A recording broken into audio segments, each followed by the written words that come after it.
The word we'll be learning in this section is itasu, which you will often hear in formal business meetings or when speaking to someone of higher status. The word itasu means to do. It's a humble form used by the speaker to express politeness when talking about their own actions. By using this word, the speaker puts themselves in a lower position to show respect or formality, often used in business or formal settings. The first kanji means to cause, bring about, or convey, and also has a nuance of reaching an extreme or sending something.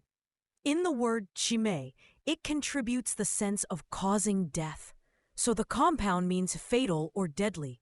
In the word sochi, it carries the idea of sending or delivering something to someone, which is why the term means referral or sending to authorities. Nice to meet you. どうぞよろしくいたします。どうぞよろしくいたします。Understood. 承知いたしました。承知いたしました。We are waiting here for you. 私たちはここでお待ちいたしております。私たちはここでお待ちいたしております。I will confirm. ご確認いたします。ご確認いたします。